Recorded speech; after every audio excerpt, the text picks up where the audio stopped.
राजस्थान राजधानी जयपुर रे शनिवार आयोजित युव कांग्रेस कार्यक्रम रे दलर वरिष्ठ नेता एवं पूर्वतन उपमुख्यमंत्री सचिन पायलट जोग देइथिले।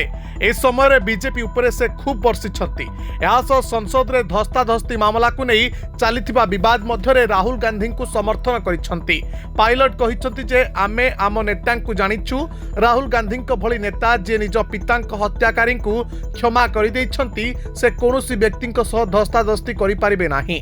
देशर नेता आचरण उपरे से प्रश्न उठाई कहिछंती एहा द्वारा देश रे विवाद बढ़ुछि। सचिन पायलट बीजेपी को टार्गेट कहिछंती गत 12 मास रे सरकार रोजगार देवा लगी कोनोसी पदक्षेप नहीं नाहंती।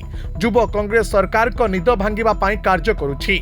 संसद रे हिंसा एवं मिथ्या प्रचार नहीं केंद्र सरकार को उपरे अभियोग आनिछंती सचिन पायलट। से आहुरी मध्य कहिछंती बीजेपी रो नेता माने संसद रे संविधान निर्माता डॉक्टर भीमराव आंबेडकर को अपमानित करिछंती। राज्य रे रोजगार स्थिति को नहीं सचिन पायलट सरकार को प्रश्न करिछंती। सरकार 4 लाख चाकरी देबा को प्रतिश्रुति देइथिले किंतु वास्तविकता याठारु बहुत दूर रे। 4 लाख तो दूर कथा 400 चाकरी भी देखा जाउ नाही। Bureau report Dinalipi live.